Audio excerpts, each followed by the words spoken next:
Anong balita sa boxing? Manny Pacquiao, ayon ng ilan, nakatingkati na daw itong ating pambansang kamao na makabawi kay Naoya Inoue. Dahil daw marami-rami na rin ang tinalo nitong si Naoya Inoue na mga kapwa nating Pilipino. Ilan sa huling nabiktima nitong si Naoya Inoue na mga Pilipino ay ito ngang si Michael Dasmariñas na ninockout lang niya sa round 3. Itong ating alamat sa boxing, future Hall of Famer Nonito Donaire, na 2 beses tinalo ni Naoya Inoue. At ang pinakauli na nung laban nila, siya lang ang ating nag-iisang champion na binaklasan pa ni Naoya Inoue. Ito ngang si Marlon The Nightmare Tapales. At dahil nga dito, sa pagkatalo ni Marlon Tapales, sa kasalukuyan ay wala tayong champion ng Pilipinas. Kaya siguro sinasabi nila nakatingkati na si Manny Pacquiao na bawian itong si Naoya Inoue. Kaya pati daw itong susunod na mga kalaban ni Naoya Inoue na isang Meksikano ay tutulungan na ni Manny Pacquiao para matalo lang si Inoue at makabawi. Ito ang susunod na mga kalaban ni Naoya Inoue ay itong si Mexican bad boy Luis Pantera Nery. Nito nga lang ay pinanood nila ni Sean Gibbons na presidente ng kanyang kumpanya na MP Promotions. Dalawa nga sila ni Manny Pacquiao, pinanood nila ang mga highlights na laban ni Luis Pantera Nery. Kung saan nga nung napanood na nga ni Manny Pacquiao ang highlights ng laban ni Luis Pantera Nery ay pinakita pa niya ang mga galawan kung paano talunin itong si The Monster Naoya Inoue. At dito nga ay nagmensahe itong si Gibbons at si Manny Pacquiao kay Luis Pantera Nery na sumama sa kanyang training sa General Santos City ng kahit daw 2 buwan. Ipapakita daw ni Manny Pacquiao kay Luis Nery ang sikreto para talunin ang isang right-handed guy na katulad ni Naoya Inoue. Madali lang daw para sa isang kaliwete o southpaw ang talunin ang isang right-handed guy, sabi pa ni Manny Pacquiao. You got a lot of athleticism with boxing. Oh. 28, 30? Huh? 30? Yeah, 29. How to beat Inoue. Luis, we train alone in the States. We come for at least 2 months to General Santos. Yeah. Manny's training for a fight in April. We come over here. You want to see how to beat him? Yeah, I will tell you the secret how to beat a right-handed guy. Yeah. And easy. Being a southpaw, easy to beat a right-handed guy. That's good. Ito nga pag-aanda ni Manny Pacquiao sa Jensen ay ang nakatakda ng laban nila na exhibition fight na maestro ng Muay Thai na si Buakaw Banchamek. Nakatakda itong maganap sa April 20 sa Thailand. Hindi natin alam mga lods kung ang tanging layunin na pagtuturo ni Manny Pacquiao kay Luis Pantera Nery ay para makabawi kay Naoya Inoue. Kasi dito sa Viva Promotions na pinamamahalaan ng anak ni Sean Gibbons na si Brendan Gibbons ay nag-post ng may naka-folder na dokumento na ang caption ay signed, sealed, delivered, announcement, hashtag Inoue Nery, hashtag Team Nery, hashtag Sunfair Boxing, hashtag Viva Promotions, hashtag Knuckleheads, hashtag Memo Time. Itong Knuckleheads mga lods ay ang alias ni Sean Gibbons at ito naman Viva Promotions, kung hindi tayo nagkakamali ay pag-aari ng mga Gibbons.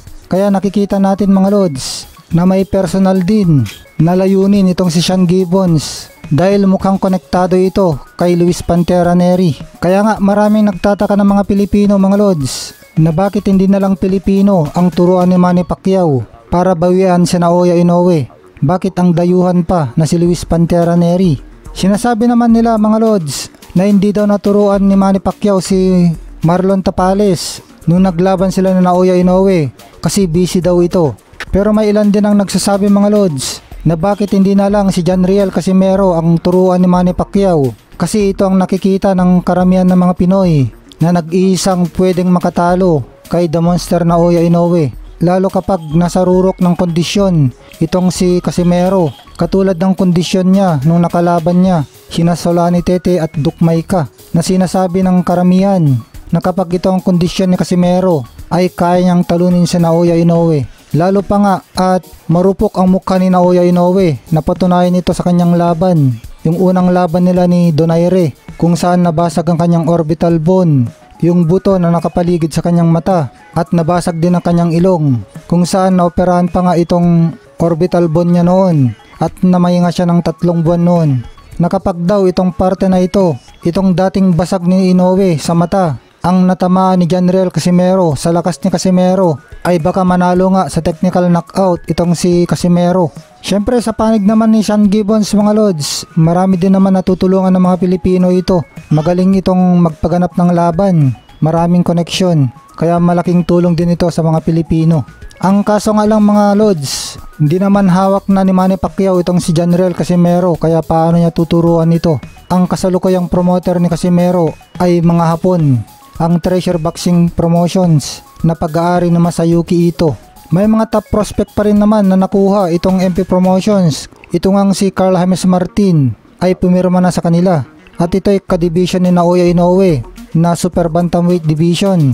Kaya pwede sanang itapat ito kay Naoya Inoue. Kaso lang mga lods, marami ang nagsasabi ng mga Pinoy na hindi pa pwede si Carl James Martin kay Naoya Inoue. Hilaw pa daw ito. At itong si Naoya Inoue ay mukhang isang taon na lang na mamamalagi dito sa Super Bantamweight Division. Naglatag na nga ito ng 3 makakalaban na posibleng kalabanin niya ngayong taon na ito. Ito nga itong mandatory niya sa WBC na si Luis Pantera Neri, tapos sina Murodjan Akhmadaliev at Janriel Casimero. Pero kung hindi makakakuha si Janriel Casimero ng pagka-title eliminator o pagiging mandatory, ay balitang payag naman daw itong si Naoya Inoue na magkaroon ng voluntary defense sa kanyang 4 na mga titulo para pagbigyan itong si Janriel Casimero na makalaban niya, kasi nga may unfinished business sila. May nakanselang laban sila na nakatakda sanang maganap noong April 2020, pero nakansela lang ito dahil sa pandemic. Kaya gusto daw ni Naoya Inoue na tuldukan na ang kanilang unfinished business ni Casimero. Kaya kung magiging voluntary defense lang ang gagawin ni Naoya Inoue kay Casimero, ay baka maunahan pa ito ni Murodjan Akhmadaliev bago pa si Janriel Casimero. Kaya maghihintay pa si Casimero ng 2 pa na laban bago niya makalaban itong si The Monster. Kaya sana sa susunod na laban ni Casimero, para mapabilis na siya na ang makalaban ni Inoue, ay dapat sa WBO World Title Eliminator na ang kanyang laban kontra TJ Doheny, na ito naman ang hint o clue ng kampo ni Casimero, lalong-lalo na ang kanyang kapatid na si Kuya Lods Jason, na sinasabing ang susunod na laban daw ni Casimero ay malaking laban daw, at ito daw ay malapit ang i-anunsyo ng kanilang promoter na si Masayuki Ito, na sinasabi nga nitong kapatid ni Casimero na si Kuya Lods Jason na kilala na daw nila at alam na daw nila kung sino ang sunod na mga kalaban ni Janriel Casimero. Pero tahimik lang daw sila at hindi nila pangungunahan ang kanilang promoter na si Masayuki Ito para official na i-anunsyo itong sunod na laban ni Casimero. Kung saan hint nga ng kapatid ni Casimero na si Jason ay pagkatapos nitong sunod na laban ni Casimero ay si Naoya Inoue na ang susunod na mga kalaban. Na kung titignan natin itong WBO Super Bantamweight ranking, ay nasa number 4 si Janriel Casimero, number 1 si Sam Goodman at number 2 si Luis Neri. Pero X na itong si Sam Goodman at Luis Neri para makilaban pa sa WBO Title Eliminator. Kasi itong si Sam Goodman na taga Australia ay IBF Mandatory Challenger na ito. Kumbaga naghihintay na rin ito ng shot para sa mga belt ni Naoya Inoue. At itong si Luis Neri naman na number 2, syempre hindi na rin lalaban ito sa WBO Title Eliminator kasi siya na nga ang susunod na mga kalaban ni Naoya Inoue. Siya ang WBC Mandatory Challenger. Kaya ang parang nangunguna na dito sa WBO ranking ay itong si TJ Doheny na taga Australia. Tapos sumunod si Janriel Casimero. Kaya kung susundin ng WBO ang kanilang ranking, ay kailangan nilang ipaganap itong si TJ Doheny versus Janriel Casimero para sa isang World Title Eliminator na tumutugma naman sa mga hint ng kapatid ni Casimero na si Jason, na malaking laban na nga itong sunod na laban ni Casimero, na malamang ito na nga si TJ Doheny ang mga kalaban niya para sa WBO World Title Eliminator. At kapag napanalunan ito ni Casimero ay naghihintay na rin siya at nakaabang na rin sa mga belt ni Naoya Inoue. Pero ang interesting dito mga lods, itong sumunod kay Janriel Casimero sa ranking nito ngang WBO ay itong isa pa nating kababayan na si Carl James Martin na hawak ngayon ng MP Promotions. Ang kaso mga lods, balitang hawak din ni Sean Gibbons. Konektado din ito si Sean Gibbons kay TJ Doheny. At nito nga lang mga lods, nagpa-press release nga itong si Sean Gibbons na sinabi niyang bukas ang kanyang pintuan para magkabalikan sila ni Casimero at sinabi din niya na papaganapin niya ang laban ni Casimero at Naoya Inoue kapag bumalik ito sa kanya. Ang kaso, mukhang inaway naman ang kapatid ni Casimero si Jason, itong si Sean Gibbons, at pinangalanan pa na White Dog itong si Sean Gibbons na nagpaparamdam na naman daw ito kasi nakaamoy na naman ng pagkakaperahan. Na ang problema nga mga lods ay malakas nga ang kapit ni Sean Gibbons sa mundo ng boxing at hawak nga niya itong si TJ Doheny at Carl James Martin na number 3 at number 5 sa WBO ranking. Kaya posibleng i-chapwera nila si General Casimero at ang paglabanin ng WBO ay itong si TJ Doheny at Carl James Martin.